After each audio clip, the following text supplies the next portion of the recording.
I had small interaction with Sergeant Major Adams. Um, Again, he just the epitome of leadership to me. He can, you know, he can go from the most humble person to the most riled up person that and never get loud. You know what I'm saying? And the way he did it, the way he mentored, especially when he was a post sergeant major. I'm sure you've got more details when he was a battalion sergeant major, stuff like that. I don't have that person in front of me. I just had the post sergeant major there, and he was just so amazing. Like how he just knew everyone's name, knew something personal about them. Um, it's amazing how he just knew every doggone soldier by name, you know, and it made you feel like he knows my name, like okay. And I remember walking away. It's like okay, yeah, that's a leader right there, you know. Marshall in the middle. And long time no see. I know, right? It's been like what it was like 2008. You were in Korea, and I was going to Hood. And where did you go? After Korea, I went to Japan. I went to Shiriki, Japan. Oh Uh, wow. re- Relieve Burnley. Oh wow. Yeah, Okay, I remember now. yeah, yeah, yeah, Those were good days, right? yeah, man. That was some great times. I really appreciate what we shared back then, and it's uh it's been a blessing. That was one of the best times I had in Shariki. It really was. Oh, that's awesome. That's awesome. Where are you from? I'm originally from Indiana, a small place called Elkhart, Indiana. It's the home of the RV manufacturer of the world. But yeah, that's where I'm from. Oh, that's cool. Yeah, yeah. So did Uh, you like flee from there as soon as you could, or did you help build RVs for a while, or tell me about growing up? well, no, I like most after high school. I was really into sports, and I got recruited for football actually out of high school, and I was going to go to college for football, but turn of events and things like that. It seemed like the army was the next thing to do, and that's what I ended up doing. It just happened that way. You know, like most of us, we have our reasons why we change decisions, and I had to change decision. Best decision I made in my life, I believe. Tell me about high school football. What position? I was a quarterback. Oh I played wow. defensive back and quarterback in high school. Um, we had a solid team. We went to state. Um, yeah, we were good, man. We were good. I came from a school that traditionally in Indiana at the time for 2A football teams, we always ranked in the state, always in the top 10 all the time with 2A schools at the time. It's a small school, but after I left, that school went on to win like 5 state championships and stuff like that. And I think we kind of got things started going in that direction um, with our class, you know. Oh, Yeah, that's great. That's exciting. The yeah, beginnings of a legacy. yeah. It was pretty fun. Pretty So, fun. so tell me what the scouting report said on Ben Williams. Were you the scrambler? Were you the drop back passer? What? Tell me. Were you running the uh, wishbone back then? Man, that's a hard question. I don't know. It um, probably said, hey, likes getting out the pocket, likes to run with the ball. Um, Decent arm, not effective. I wasn't as effective then, but I had a little power. But I just wasn't accurate. It's probably the reason why I'm sitting here with you. That's why we were tossing missiles in the sky, Yeah, yeah, yeah, yeah. huh? Used to be fast back in the day, but that's about it. Yeah. Oh wow, that's great, right? Because those were, looking back on it, there were such struggles, but there were glory days. Those were the glory days of sports and athletics and things, right? I was having a conversation, well, a Facebook conversation on a, a thread one time with one of the guys from my high school team, and I told him, I said, man, it's just crazy how the values that were instilled on the football field on the gridiron back in that day, we came together, and it was a natural transition into the army for what we endured on the football field.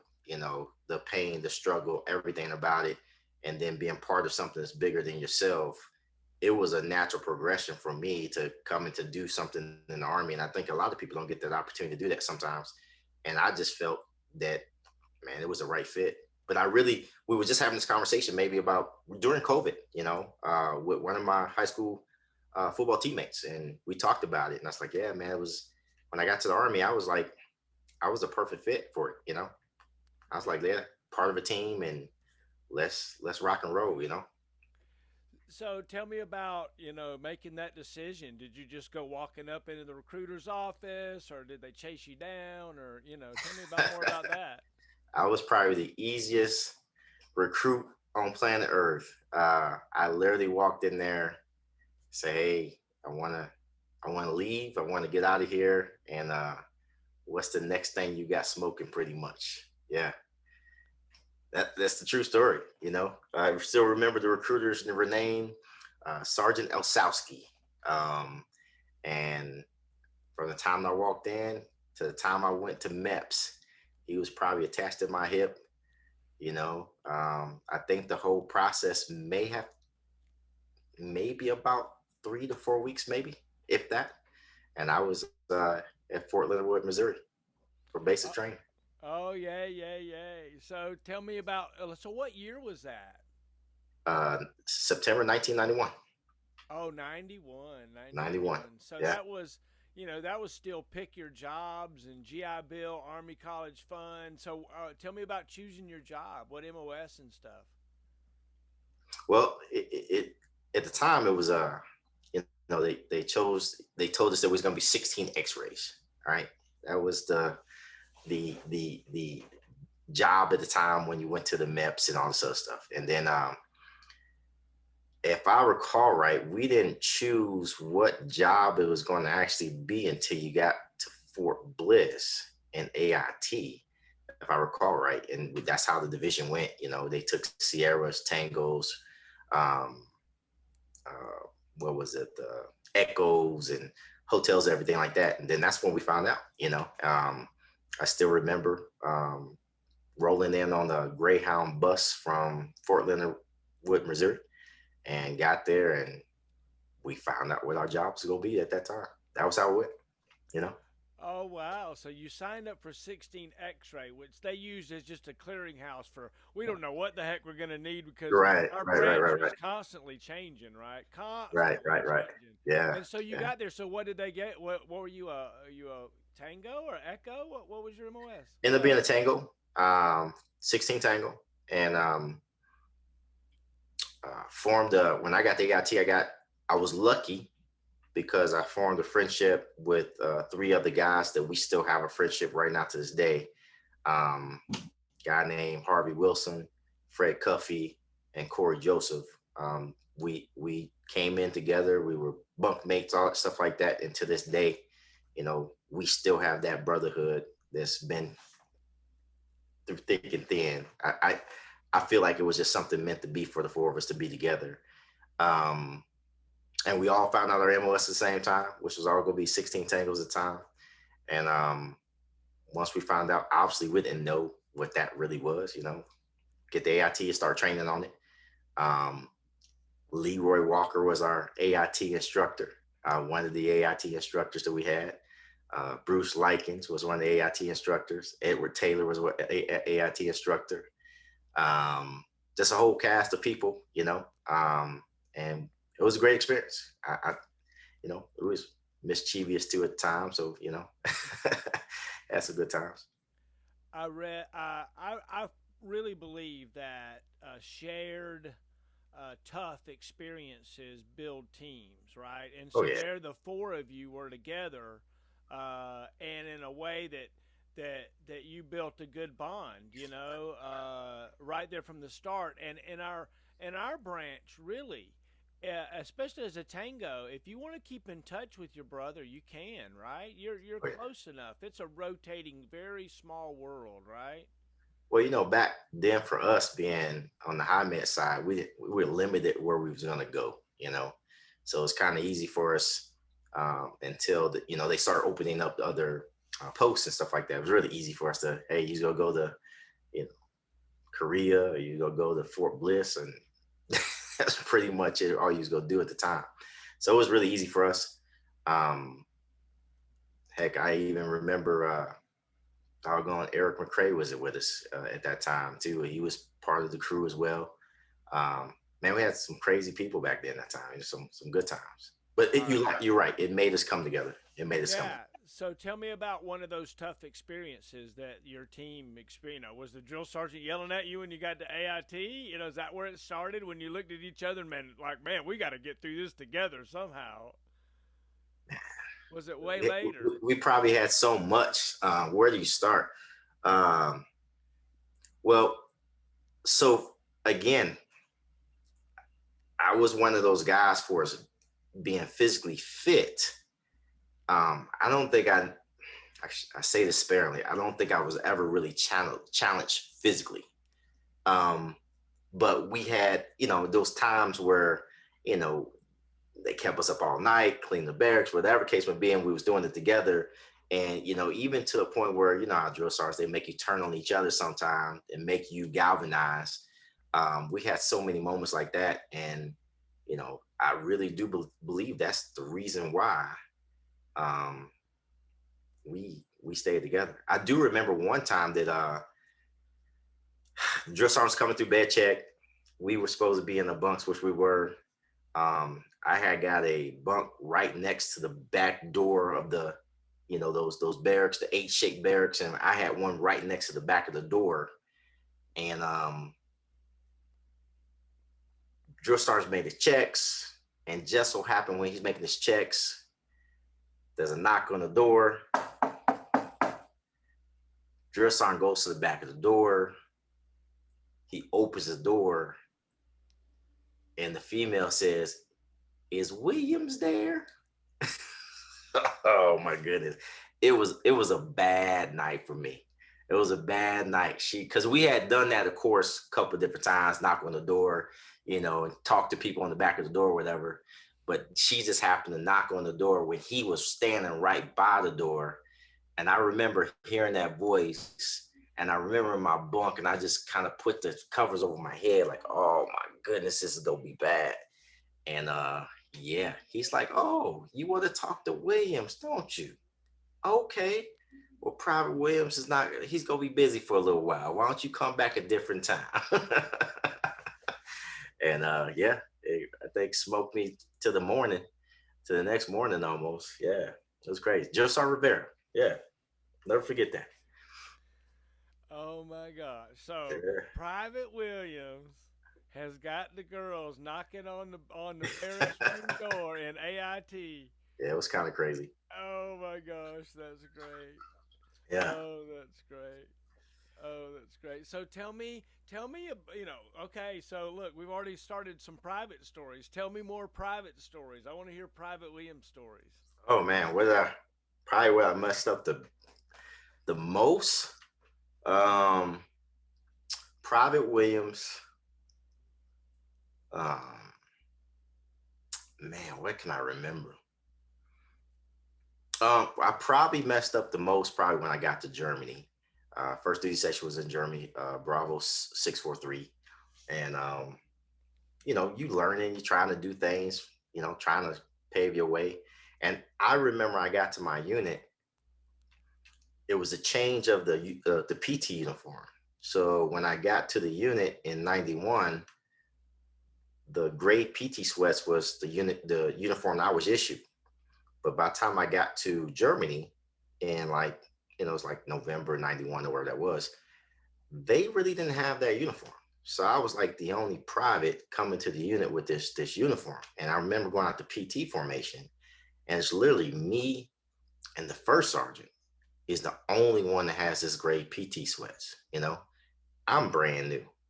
And it started then. I stood out like a sore thumb at that moment in time because I'm the only one, and me and the first sergeant is the only one in quote unquote the right uniform. And man, I started getting picked on from that day, like really from that day. And just so happened I didn't have nothing else to wear. And the first sergeant raised me up. Hey, this is what you're supposed to look like. And I was like, oh man, my first day in the unit, I was like, oh my goodness, please. And it Jeez. just went downhill from there, like, man, like who is this guy? And yeah, it started. I remember that like yesterday. I remember standing up there like, oh man, that's not the way I want to be introduced to the unit. Oh my gosh.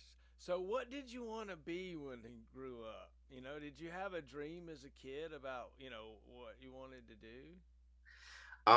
Yeah. So funny that you asked that because my dad had gotten involved in real estate um when I was like in like middle school, and he had got this apartment building, and it had 4 units.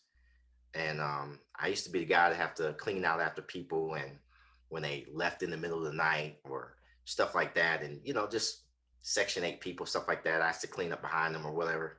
And I remember, you know, he let me go collect the rent every now and then, and I thought that was cool to go door by door and collect the rent.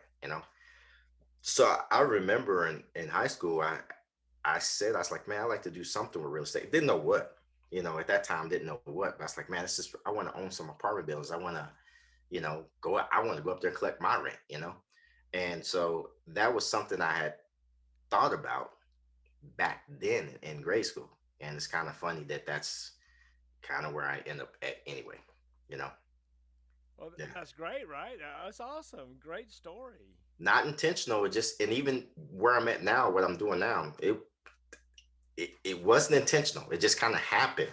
But it's kind of funny that I think back in those times, and I remember I was thinking about, yeah, this is cool to go up, come up here and collect this rent from people. I was like, yeah, I like to do this. So All right. So then you got to tell me, how did it just happen and it's not something intentional? Explain that to me. So you retired from the military and, I don't know. Talk to me about maybe your route from there to here. I mean, look, you're a high-powered businessman on city councils and all kinds of cool stuff there in El Paso, dude. I'm proud of you, man. I'm hugely proud of you. I'm a fan. I appreciate that. I appreciate that. I've been really lucky and blessed over the time of once I retired. Um, so like everybody else, most people when they retire, they get a job on post or something like that, or some type of contracting job or government job. And I did that. When I initially retired, I retired and I got this job as a contractor as the commandant of the signal center on Fort Bliss. Um, Obviously, I'm not signal, I'm air defense.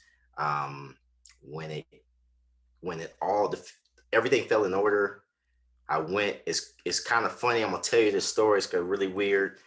At the time, I went to this interview because they were starting this program for this Signal University on these installations. They had one Signal University at Fort Campbell. They had one at the time at Fort Stewart. So there's only two in the Army at the time. Bliss said, hey, they want to fund a program like this.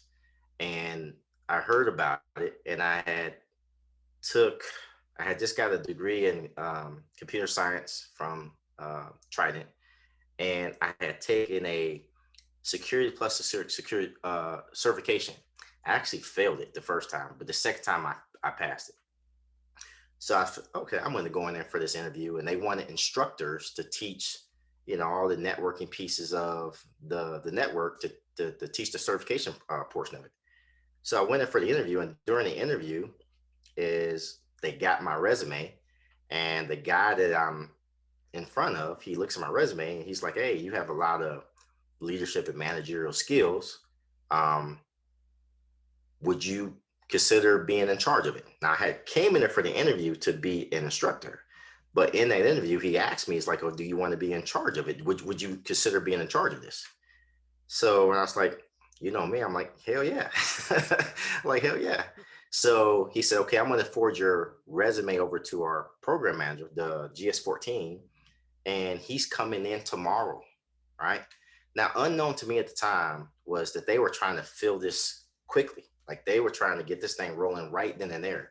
The guy that was interviewing me right there, he was supposed to get on a plane and leave. The program manager was coming in to talk to the G6, and not knowing that that was like a Tuesday he's coming in. On Thursday, they really needed somebody to receive boxes for the equipment. I don't know this. Okay, I have no idea. And so he comes in the next day. I go back for the second interview, and in this interview, him and we get in an argument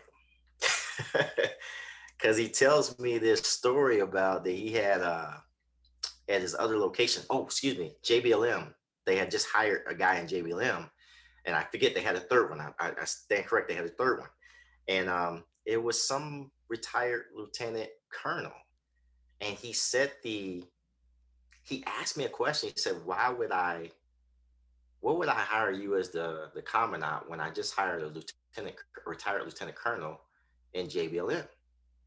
And at the time when he talked to me, I have nothing to lose, Will. I mean, and plus, I'm gonna tell you my mind. I'm gonna speak my mind. I was like, well, um, if you got a retired lieutenant colonel up there, you know, this is not the type of job that you're gonna have somebody just, delegating. You got to have hands on. It's got to be a combined managerial, hands-on, by example type situation. I just don't see that working if he's been a lieutenant colonel. I don't see this because it wasn't one of those jobs where you could just tell somebody what to do. You had to get your hands dirty and get dirt and teach and stuff like that.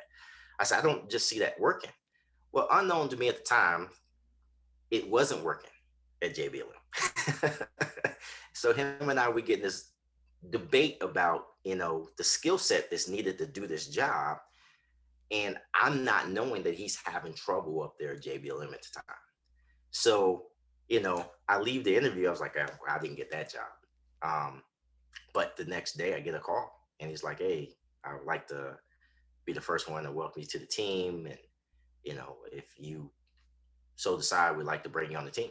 And that's how it happened. I ended up being a commandant. And then Thursday, I'm there receiving boxes. I'm receiving boxes, putting furniture together and stuff like that as we built this thing out because it wasn't started. We started in a little trailer on right across from 1AD headquarters in a little trailer. And we amassed that joker to, move into the GIF and building it out, getting all these instructors and staff and all this other stuff. And it became the before I left, it became the petting zoo. Like if you wanted to see a signal center that worked and how it worked and worked right for the Army, you came to Fort Bliss to see our signal center. I love Yeah, it. I that's love kind of crazy. Yeah, it. You birthed that baby. I did. I did. Uh, Hated leaving. I I really didn't want to leave because by the time I was they had made me they converted to GS. I was GS 12 with the ability to go to 13. And by that time, I'm knee deep in real estate, and I was like, "This is my heart's not here," and I wanted to do real estate full time. So I quit and went full time real estate. Yeah. So tell me about becoming a sergeant in the Army. Oh, best thing that ever happened to me. I was lucky. I had some great mentors. Um, I feel like at the time when it happened, I got promoted to sergeant in 1995, and I feel as though then it was still the way it should have been. Where a specialist stood parade rest for you and things for that nature, and the respect was still given, the authority was still there. I feel like I was young, 20 some odd years old. Um, had been blessed with some great soldiers. Um, I feel like it was my calling at the time. Like I really took it very seriously. Everything I tried to do, to be the best in the unit. And wanted my soldiers to be the best. So I felt like that was what we're supposed to be about. Everybody's supposed to be about. I look at the military. We live in this bubble of excellence. I say that all the time because I look back and I'm very humble, and I see people doing stuff now, and I was like, man, you're in this bubble of excellence of all the time, and now you get out, you don't, we're kind of relax a little bit now, but you live in that space, you live in that world where your message has to be received, it has to be understood, and if you're not putting out the right message and it's not being understood, that's as an NCO, that's your fault. You gotta be better. And I felt like I was always striving to try and be better to make sure we knew what we were doing, how we was going to do it, and execute. That's just how I felt. And I call it that the military bubble because we just wanted to be the best. To be the best. So it starts as NCO, I think. Started then for me. Who was the group that you looked up to? Name some names. Tell me some folks that were the epitome of that NCO. My first unit, um, Ted Pritchett. He was a platoon sergeant in that unit. Um, Surprisingly, Edward Tater was a platoon sergeant in the unit. You know, um, Rock Hunter. He was a platoon sergeant in another battery that kind of looked up to him as where I'm trying to go. Um, those were the three people really more than anything else. And I had a guy named First Sergeant Franklin. Um, back then you didn't talk to the first sergeant that much, right? But I know I was like, okay, if I ever be a first sergeant, he's the guy I want to be like. I didn't talk to him that much, but he he he kept NCOs in check, but he took care of people too. You know, they didn't cross no line with him. Um, they confided in him, they trusted him. And I just saw how he handled our commander at the time, and he ran the unit. The commander didn't run him; he ran the unit, and he held people accountable. I liked how he operated. And I remember when I said, okay, when I became a first sergeant, I was like, yeah, that's how I'm gonna be. I'm gonna run my unit. I'm gonna keep my NCOs accountable, um, and I'm gonna have these guys, trusting me. That's what I wanted to do. Tell me about some of your soldiers. Tell me about some of the stars that were out there that you watched grow up and helped. Oh wow. So um, my Alpha 17 platoon, a launch platoon, um, was just amazing. I mean, we were probably the tightest unit I was ever in, for as that's concerned. Um, for Brandon Ricardo, I had a guy named Sergeant Peterson. I had crazy ass Sergeant Chapman. Um, he was in that platoon. I Yeah. know Oh my. Chapman, man. I Yeah. know Chapman. Yeah, man. Sometimes I used to think I was gonna go to jail with him though, but man, goodness. Sergeant Tinkerpaw. There was just so many good guys there, and I just think back, man, how tight we were. Our commander was a great commander, Captain Broadnax. He was a great commander. He was prior NCO, went OCS, understood where we supposed to be at, understood where he should be at, made it work real good. Had First Sergeant Calderon, Frank Calderon was my first sergeant at the time. Uh, great, great guy, loved him to death. Um, Great NCO, you know. We went from Frank Calderon to um, Ron Landry during that time. Um, yeah, those are the people. Those are people that I can really resonate. Um, our At the time, Sergeant Major Torres was the battalion sergeant major. Um, Lieutenant Colonel Burns was our battalion commander. Um, just a great group, a great leadership team. I just really felt like we had, an awesome, awesome team. Colonel Bloomer was a brigade commander at the time. Um, yeah, awesome, awesome. Love those Were guys. were Bringing you? back memories. Yeah, right. And so did you enjoy calling cadence? Were you a cadence caller? Oh yeah, yeah. At least I thought I did. Hey, hey, I bet, I bet. So I thought I did. what was your go-to Yeah. cadence? What was your Oh go-to? my goodness. I don't. Man, oh man, oh man. I used to love that. Hey, look at, hey, leggy, leggy. Yeah, sweet little leggy. You got a problem if you fall out. Oh, Yeah, that was a. I used to love that one. hey, leggy, leggy. Yeah. Were you airborne? I was. Yeah. Oh, tell me about that. Tell me about jumping out of airplanes. I love to jump out of airplanes, or used to. Well, I'm a fire jump chump, as they say. But I got lucky. I got really lucky to go.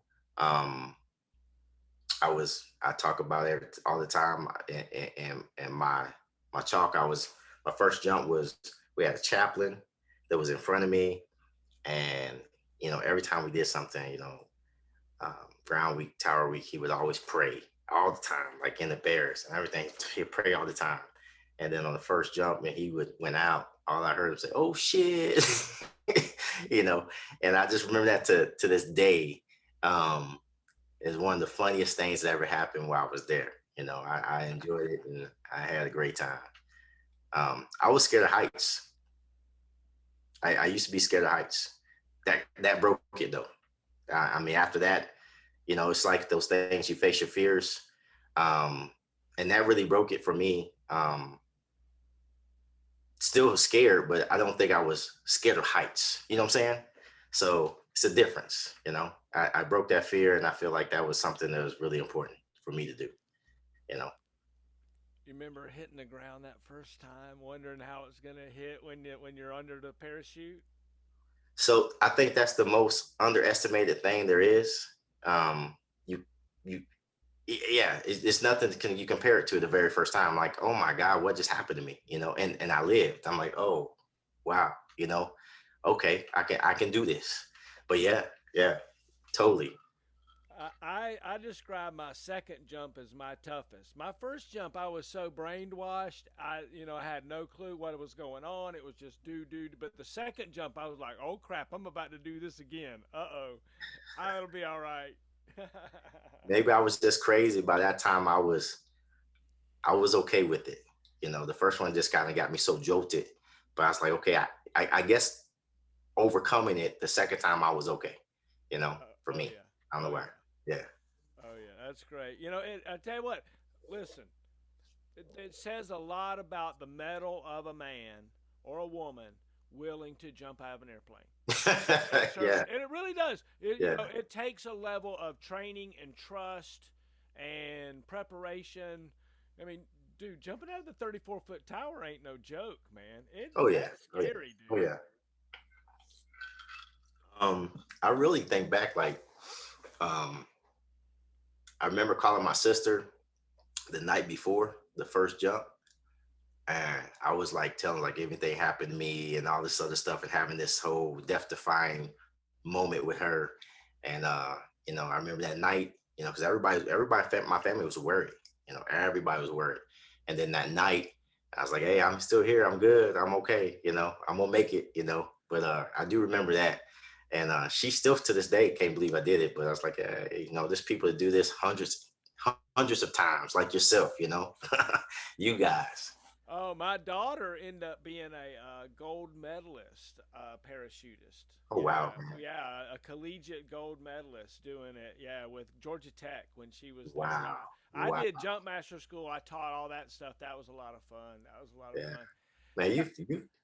you've had an amazing career, man. Just Oh, I amazing. enjoyed it. I Yeah. totally enjoyed my time, and it was. You know what? So you mentioned it earlier, spending time with guys and gals like you, right? Like Yeah. we had great people around us at every level. Yeah. Our leaders were great, our soldiers were great. We all had a mission that we believed in and we wanted to get done so we could go home and, live our lives. Yeah. but it really was a good time. I thought it was for me. Oh, Now, I loved it. I had small interaction with Sergeant Major Adams. Um, Again, he just the epitome of leadership to me. He can, you know, he can go from the most humble person to the most riled up person that and never get loud. You know what I'm saying? And the way he did it, the way he mentored, especially when he was a post sergeant major. I'm sure you've got more details when he was a battalion sergeant major, stuff like that. I don't have that person in front of me. I just had the post sergeant major there, and he was just so amazing. Like how he just knew everyone's name, knew something personal about them. Um, it's amazing how he just knew every doggone soldier by name, you know, and it made you feel like did he knows my name, like okay. And I remember walking away. It's like okay, yeah, that's a leader right there, Never see I never seen him with his get crazy or anything like that, as a post sergeant major, very calm, cool, collected. But when you know you did something wrong, you knew. There's no question, no question. That's I just love that. Had was around Sergeant Major Bacon at the NCO Academy. I was an NCO Academy instructor up there as well. Um, yeah, the chiefs at the time were, you know, Dotson and Wagner and who else was Enoch was Dotson.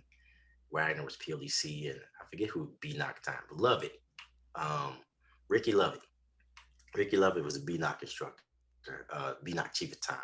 Some great guys, just some great people. Great people. oh yeah, oh yeah. Our army is continued today is filled with great people. Heck, Burnley's a dang post sergeant major at SIL. Yeah, yeah. Yeah, Another yeah. another incredible person. I look at Foley's him the and USAREC sergeant major. yeah, yeah. Um, yeah, when I was first sergeants with Foley at the time when Sergeant Major Roland was our brigade sergeant major, and I was the first sergeant in 108th. Um, we had heck, there was a bunch of people, Navarro, Lawrence McDonald, Foley, Fahy, all these damn names out here that went on to do great things to sergeant majors. Um, these guys was incredible, man, just some incredible leaders. Oh And yeah, yeah, yeah. oh So yeah. and I know I ended up being a first sergeant. I don't know, I ended up being a first sergeant for awful long time, you know. Um, but I loved it. I loved it. I loved it. That was the best position, best rank ever. There's so many different things and was learned through that process. And you showing up and you're not showing up for yourself at all. Each and every day, there's nothing about you as a first sergeant that you're showing up. You are a servant, um, and it puts you in that position where you have to serve. You know, um, hard, tough, but I loved it. At 5 years, I was a first sergeant. I loved every moment of it. Oh yeah, Yeah. definitely, definitely. So I got to ask you this question: if you were going to have to live 1 year again or one assignment again, you got to go back there. Where are you going to head back to? What's the year, or what's the assignment, or what's the Uh, situation? Man, I'm gonna say Bravo 243 as a first sergeant 2006. It's a plus and minus with that one right there. All right, because everything about it was just amazing. The time, the people, everything about it was just a great group of people. Um, you know, the bad with the good. During that time, I had an altercation with a soldier, and soldier put his hands on me and struck him back, and I ended up losing my position there. Um, but barring that, it was the best time, um, best battery I was ever in. I think the people were just amazing. But yeah, that did happen. I got relieved as a first sergeant. But soldier put his hands on me first. Bunch of BS, but you know, which I think that was the beginning of the end of my career at that time. So, you know, things happen, you know. Oh wow, yeah. So that's interesting how the wave begins sometimes with Yeah, something yeah, yeah. like that. But Yeah. I look back on it now. At the time, I was okay. I was pissed, obviously. Um, Looking back through this lens now may have been the best thing for me. I don't know. But at the time it didn't, it stung. Um, that I hated it, you know. But it happened. But it makes, it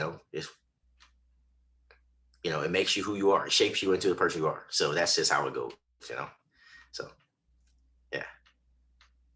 So did I see on social media somewhere that maybe got a nickname of Ben when you were a kid or something like that? Yeah, Mark Schultz. Yeah, he started that.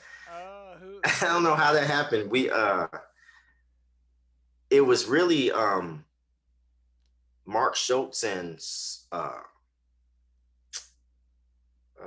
Sergeant Major. What's I just missed his name? Bacon. I don't know how they came out one day and they just said that one day in the field, and it just kind of stuck. And next thing I know is everybody's calling me Ben Ben. I was like, where are y'all getting this from? So I roll with it. So I it's got you. I got you. I hear you. yeah.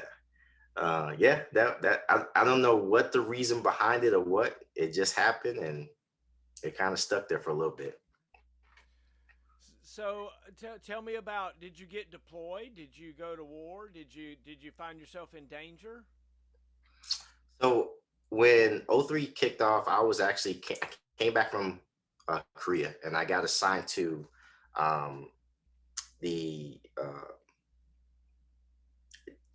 what's it, JPEG, not JPEG, but JPEG or JTEC, excuse me, JTEC, Joint Task Evaluation Command, whatever it is, Joint Test Evaluation Command. All right, I'm so sorry with the acronyms. I'm terrible with it. And I got assigned over there, but I was a sergeant first class at the time.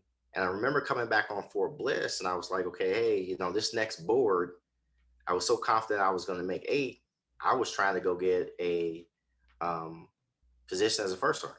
But at that time, people were kind of rolling out, and I just couldn't get it. Just they had who they had, they couldn't get it, and I ended up going up to JTEC.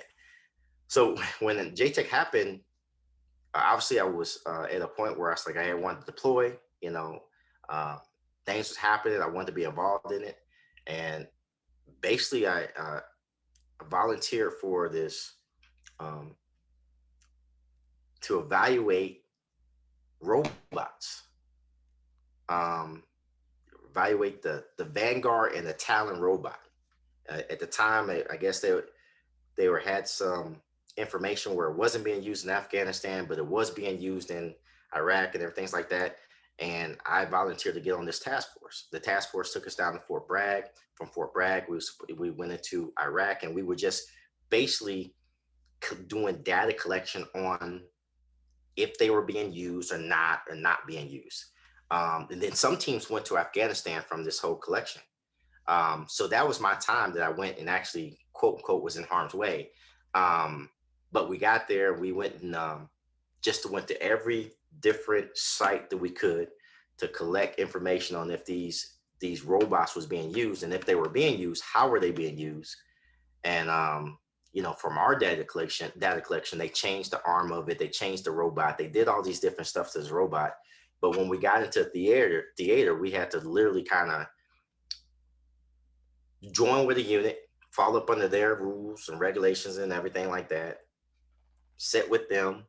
Then once we got someplace else, we could go to another unit. We, hitched a ride and things like that. We did that for about uh, 4 months in '03 to try and figure out if this thing was being used. And some people went to Afghanistan, and we found out in Afghanistan, I didn't go to Afghanistan, but we found out in Afghanistan that it wasn't even being used. It was just in a connex, and they had this big contractor was paying money for this. And we found out it wasn't even being used because of the terrain and stuff like that from the hills and mountains, stuff like that. And these contractors was getting paid big money to put that stuff out of there.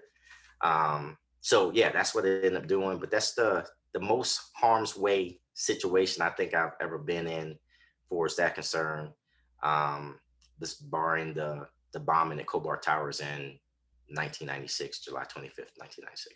So I was there during that time. Yeah, So what you were at Kobar Towers in the bombing? yeah, yeah. I was, yeah, I was there at Kobar Towers when they got bombed, when they had what 19 airmen get killed. Um, literally, we're 6 buildings away, from the gigantic hole, and um, myself and some NCOs was on detail to go pull out rubbish and pull out bodies and stuff like that. Yeah, um, I was on actually June 25th, 1996. Never forget that day. Yep. So what will you never forget about that day? Give me, was there a detail that really sticks in your mind? Well, I when I think back about it, initially when it happened, um, the bomb went off. It just lost. Everybody just lost their mind. I was actually outside, and I started running towards the barracks. And as I was running towards the barracks of the villas, people were running out, and they were, just all bloody and everything running out. So I turned back around and run, and we have no idea where we're running at the time. We're gonna get behind the barricades or whatever. Um, for the first initial, 4 to 5 hours trying to get accountability people and stuff like that. I was a sergeant at the time, and I was trying to get that whole process, going, whatever. But then our first sergeant came out and said, "Hey, we need some people to go down this." At that time they realized that what had happened, a bigger hole, and they had got people down there and whatever. So we got people together, but they didn't want us to go over there immediately, obviously for obvious reasons, see if there was more bombs or whatever. And we was in this holding area for almost like about 4 to 5 hours before we got cleared to go start kind of doing the rescue, if you will, because at the time they didn't want anybody over here, obviously, because they thought it was going to be some more bombs or whatever. The intel was going to say that, right? But then we started, and when it started, it's pretty much everybody we could just kind of join in, just trying to get through the rubbish and everything we could. um and I just remember just like being there all night. We didn't stop. It was almost like, I know it's almost like the next morning, whatever, just pulling stuff out and stuff like that. And yeah, we found people, found airmen and stuff like that. Yeah, that didn't make it. Yeah. At the time, I didn't. Obviously, at the time, you don't know the magnitude of everything. You knew it was massive. It was, there was no internet during that time, that you don't know about. There's no social media, but you didn't know that it was this historic bombing that took place and all this other stuff. They had no idea that. You're just trying to see if we can, help people. And I didn't really realize the aftermath of it. It was bad, but I didn't realize the aftermath of how the magnitude of it, probably for like 3 to 4 months once we got back in Germany. And that's kind of like, man, this was something serious. This is really serious. I mean, 19 people died. Knew it was serious, but just didn't know it is a world event. Let's put it like that. Yeah. Right, right. It's wild to find yourself as part of a world event. Right. Right. Right. Right. And see that other people experience it completely different than how you experience Yeah. it. Yeah. Yeah. Kind of crazy. Yeah. But you remember that? I remember that like yesterday. Remember, I don't know if you know a guy named um, Wagner. Wagner was there, and um, this and surprisingly, there was a guy named Sullivan. I just remember his name was Sergeant Sullivan. Little small E5 guy. I mean, not and he uh, just amazing courage. We had some NCOs that was like, no, I'm not going down there. But he's like the smallest thing there is. And he was like the first one, like, hey, let's go down there, let's do this, and kind of just follow that lead, And I remember him. I was like, didn't expect that. Didn't expect that from him. You know, I remember there was one this year. I forget his name, and I go blast him, but it was a big guy, tall guy, black guy that was there, and he folded up. You know, didn't want to go. Got kind of scared. And I remember he was always the bully of the group. You know what I'm saying? And I remember that like yesterday. And then we had small little Sergeant Sullivan just leading the charge and just, hey, come on, guys, let's do this, whatever case may be. It just amazed me at the time to sit there and I look back on that and I was like, that should have been the opposite way around. Um, but I do remember that like yesterday. Chihuahuas Yeah, want a loud bark. yeah, yeah, yeah. Yeah. so, who prays for you when they lay their head on the bed at night on the pillow? Did you have somebody that prayed you through your deployments? Yeah, I would hope my mother, my sisters. At that time, my father was still living. I'm sure he probably did too. Family. I got a tight family. My family's really tight. Um, yeah, my son and I'm hoping at that time he would have. He was born then. Um, yeah, I hope so. Like to think Yeah. so. Yeah, Amen. Amen. Did, yeah. did you get care packages and stuff when you were deployed? Do you remember getting things that were cool to you? Um, yeah, not as often as I would like. Uh-oh, watch out. But yeah, yeah, yeah, yeah. I think things were a little bit different back then. But yeah, I used to get stuff. I remember getting some like back then, Martin was on, the TV show Martin. And my dad used to tape them and send them to me. And he would send all the episodes like once a month on a VH on tape VHS. And I still to this day I still got them. You know, I still have them because I just remember that he sent them to me. That's the most significant thing I still have to this day, just because my father sent it to me, and rest his soul. But he used to take the time to tape the shows, send them to me, and I would get them deployed in Germany. Doesn't matter. He would get them to me every month. Because we didn't have that over there. It was only AFN, one channel. So, that's how it was. You know what I'm saying? So yeah, I used to do that every month, like clockwork. And I literally have every tape that he's ever sent to me. That's gold. Yeah, That's gold. yeah, Thanks for sharing that. yeah. That's awesome. So, did you implement any traditions? Do your family have traditions that you try to maintain?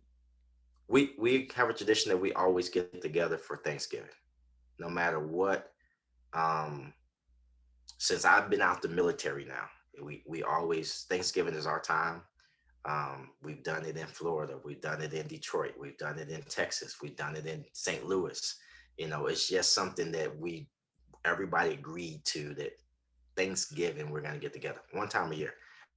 The only time we did not, since I've been retired, last year during COVID, we did not do it. So um, we're ramping up for this year. We're gonna be in West Palm Beach this year for Florida. Um, yeah, yeah. So we're gonna be in Florida for Thanksgiving this year, and we will keep that tradition going, man. That's the only tradition that we really have. That you know, it doesn't matter. Get my kids from. I got a daughter in Atlanta, and my son's in Austin. So everybody knows like, hey, you gotta descend on the spot. So we'll get everybody there. Yeah, We we do the same thing for Thanksgiving. That's our big family thing, and yeah. we gather now at mom and dad's house. They've got a big house, and that's Oh where we wow, gather. yeah, Yeah. yeah. So, like if you were going to explain your service or talk to someone about your patriotism, or maybe explain to your kids about how and what your service meant to you, could you sum that up somehow? Um, Well, I'll tell you this. I have a deeper appreciation each day I'm out of service, per se. It deepens. Um, I look back, and at the time, you may not have liked what you was doing, but the people that you did it with made the difference. And I look back on that aspect of it each and every day, just being in that space. For me, I have a deeper appreciation for my service and everyone's service. Um, they say there's only what 1.5% of people ever serve in the military.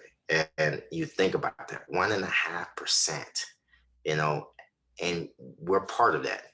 And then of that 1.5%, you know, if you want to go deeper than that, how many people actually retire out of that, stuff like that and things like that. And so I sat back and I look at it, and which moved the needle towards what I'm doing now is the on the panel with the county judges, the Veterans Advisory Board. I see some of these older vets, and I just have this. I'm in awe. I'm just in awe. Like I am that starstruck guy sometime when I'm getting around some of these guys now, more so than when I was in. I didn't realize everything. So I'm at that place. I want to serve still. I want to continue to serve in this capacity. Um, Young and old, doesn't matter. Um, and I look at my service. I'm very appreciative that I got the opportunity. That I'm glad I'm here with you. It could have been any other direction than whatsoever, because some of us did not make it all the way, and I think about them all the time. Um, but I have a deep appreciation now about our veterans, my service, your service, and all the stuff that we accomplished in that time. Just it was just amazing. Just think about all the stuff that we did and all the stuff that we accomplished and all the missions that we went and didn't say no to, and just said okay. I still remember the day freaking rolling tells me, hey, I need you, hey team, I need you to do me a favor. I'm like, what are you talking about? Hey, go to the Zipper Neck. I need you to go and go to a place called Shiriki, Japan. Where is that at? Like, where is this at? And 3 weeks later, I'm in Japan doing this, stuff like that. Just like, man, like, did I really do that? Yeah, yeah, it was fun, At the time, just I probably hated it, but now I look back like, yeah, it was a great time. So yeah, I'm very appreciative. Yeah, so look, you were in Japan kind of all alone and unafraid out there on your own. You and a captain? You and a major? Yeah, a captain. When I was there, it was just a captain. I think it changed to a major after I left. But yeah, me and the captain, 100. It was at the time it was like when I got there it was about 70 or 80 contractors, and me and a captain at the time. I think it scaled up to like 150, and I think even now to this day I'm hearing it's about like 60, 70 soldiers out there right now. Very obscure, remote location in the middle of nowhere, and I was like, wow. But I sit there and I say that it was in regards of um, testing or challenging my leadership with contractors and GS guys and stuff like that. It was just there was no rank out there. Only rank there was between the commander and I. Other than that, there was no rank. And so when I look back on it for us, testing leadership, it was the best assignment that I could have had that made me figure out how to present myself in a different way to get things done. Okay, which is similar to the way I'm doing things now today. So I look back and I say, hey, the man upstairs had a plan, because at that time the only thing I had to rest on was just a rank structure. Hey, you go do what I tell you to do. That's the way it was, you know. But at that point in time, it changed how I thought about leadership, changed how I thought about management, and knowing the difference between the two. Um, and I'm so lucky for that because it's I use those quote unquote tactics to this day right now. It's crazy, you know. I know. So And what does? Go ahead. I remember Burnley told me that when I got there. You know, Burnley was like, "Hey, look," and he set me down. He's like, "Hey, look, you've never been in a situation like this." So, and he broke it down. And there's nothing that he told me that was not true. Okay, that just want to throw that out there. Oh yeah, dude, I love Steve Burnley now. He and I kind of grew up together. He taught me a lot. He really did. He really did. Yeah, he's a great guy, man. So tell me about how your career ended. What made you decide you wanted to retire and do something else? I was in 1362. Um, at the what's that? OC, doing some OCing with the National Guard, and they had um, the DC mission where we trained these guys, the National Guard, to go up there and take that mission and stuff like that. And during that time frame, I had just hit about 19 years, and at the time I was um, married to another person in the military, and she dropped her paperwork for retirement, and it got approved. So I came out of the um, dual couples army program, whatever that was, right? And it was literally just the timing of it. It was the timing of when they changed the management of our CMF to a 42 Alpha position and no longer air defense up at branch. It wasn't what's his name? Wasn't Evans? It wasn't Evans. It wasn't Evans. It wasn't the those guys no more. It was a 42 Alpha. And I remember I'm standing in the field, and on my personal cell phone, I get this call from whoever our manager was at the time. I forget, it was a master sergeant cook or whatever it was. And she's like, "Hey, and at first I'm wondering like how you got my cell phone. But anyway, make a long story short, she said, "Hey, we're gonna put you on sign to go to Alaska." And I was like, my son was graduating, and they wanted me to report before my son was graduating. Now, up to that point, for 19 years, wherever he told me to go, I was like, okay, no problem, I go. But I just remember asking her, I said, okay, you're trying to have me report before my son graduate. I've missed so much. Can I just push this thing? And I asked her, can I push it to the right from a June date to a September, October date? No, just no. And I was like, are you serious? I'm like, okay. And I was like, hey, maybe you don't know me, but I'm like, hey, look, just work with me. I'm not saying no. I just want to just see if I can just get a couple months just so I can, you know, be at my son's graduation and hopefully take him to college. She's like, no. I called around. I tried to get some favors pulled in. Nothing happened for me. And that was the line in the sand for me. And I was like, you know, no, I'm going to see my son graduate. And that was the deciding factor. So when I said that, she said, hey, you got to turn in your retirement paperwork. So I did my retirement paperwork, and I retired a year out from there. And that was the quote, the end. So yeah, I wish it was a better story, but that's the truth. That's great. The That's the truth. story is the story, right? Yeah, I was like, okay, no problem.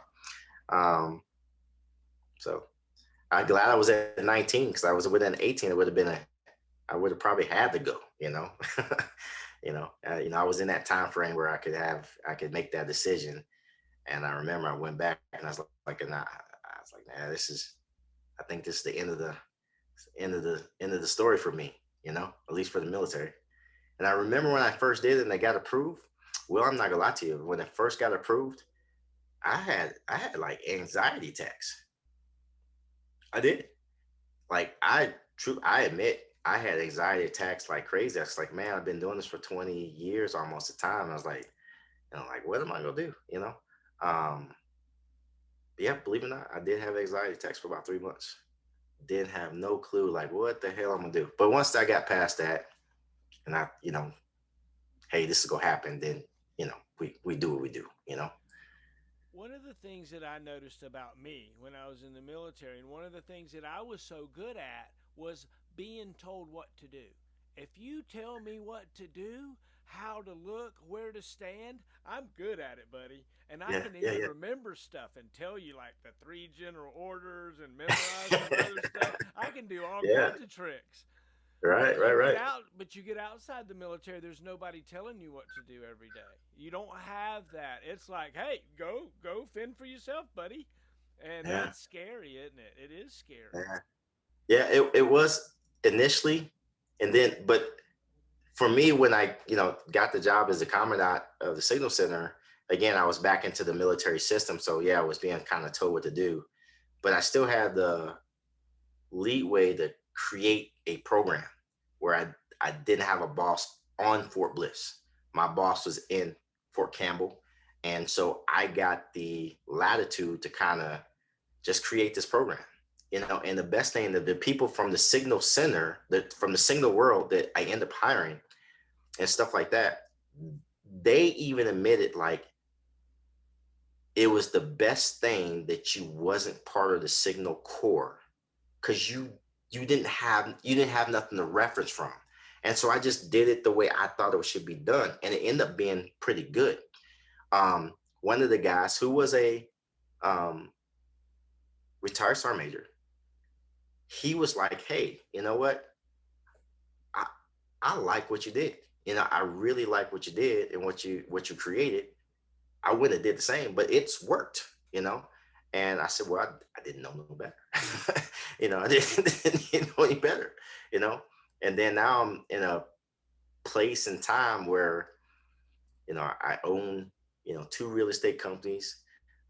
Nobody tells me anything to do whatsoever, and it's all based on what is in my mind. You know, I love it now. From where we went to where I'm at now, I don't even think I don't think I could work for nobody else. I don't think I would be a bad employee right now. I would be a terrible employee right now.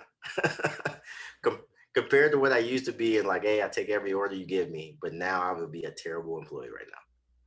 Oh, that's great. That's great. Well, let me tell you something. I'd work for you any day because I know the kind of guy you are. So thanks for your service, Ben. I've enjoyed it, Appreciate it. man. Appreciate it. If I Yeah. may share one other thing, currently right now we have 262 years of service in my company, right? That I currently have. That's crazy. But what I would like to say, and if this is ever going to be heard by anybody, for the civilians that never been in the military to come around our quote military culture to a certain degree, it's amazing how they embrace it, they love it, they like it, and they like the fact that because I'm lucky, I got some sergeant majors in my company, and people take care of people, and it makes us a unique company in a sense of like we really care about if you're gonna be good at what you do. We the same principles we train every day. Um, will come in, hey, teach you how to do whatever case may be. And it's not just me. It's like all of my retired military people, like, hey man, let me show you how to do this. Let me show you how to do that. Where that doesn't happen every day. And the civilians that's there, they're like, hey, why are you doing this? Don't want nothing in return. We just know that if you're out there doing something jacked up, we're all jacked up. It's carried over. So I kind of like it. It's just a blessing. And I feel like, man, it's just I'm lucky. I'm really lucky. Humbled to be here. So I'm a huge Facebook fan of you guys. I try to like everything that you do. Let me tell you something. Y'all's marketing, photographs and stuff, all the little hats and different. I mean, y'all look sharp, man. I mean, Appreciate it, man. sharp. We I try mean, to. both of y'all's offices, big time, and the training you guys are doing. Oh, it's just awesome. And so I'm just proud. I'm just proud of you guys. Thank you. Appreciate it. Appreciate it. Yeah. Yeah. Yeah. We're really happy to be where we're doing. I never thought I would be where I'm at, but it's back to the principles of the military that just was instilled in me at a very early age. And I'm just lucky that I'm able to do this. Amen. Yeah. Amen. Well, before we get out of here, and I'm not saying we got to close out now, but I got to have you call your unit to attention Oh and my goodness. sign out. Like so, I could imagine you saying battery attention, and then say First Sergeant Williams signing out, something like that. Man, you put me on the spot. I ain't did that in so long. I know. Hey, Let, dude, it gets your juices flowing when you do that. It let, does. let me think about this for a second. Let me think Okay. about this Yeah. second. I gotta, that's a mindset thing. That mind's been gone for a long time, but I think I can do it. Uh, Barry, attention. First Sergeant Williams signing off. Oh, that's awesome. That's the best, right? Isn't that so cool? Yeah, that's cool, man. You get your endorphins running. It does do something for you. It does, It right? does, yeah. It does. I'm probably gonna go in my office tomorrow and just do that tomorrow. Yeah, right. At ease. Yeah, good stuff, man. I Oh, appreciate you, Will, man. I appreciate all you doing. And man, you've had so many amazing leaders on here. So when you reached out to me to say to do this, I was like, me, like what are you what are you talking about? But appreciate you. I'm humbled to be on this heroes I know, and you keep doing what you're doing, man. It's great for our branch. It's great for the Army. um I hope it just keeps on going viral. I hope people really appreciate what you're doing, because I know it's a lot of time and energy and effort to do this. And you're just a class act, man. Just always been. Keep doing what you're doing. I appreciate it. Love you, man. Good night. Love you too, man. Take care. All right.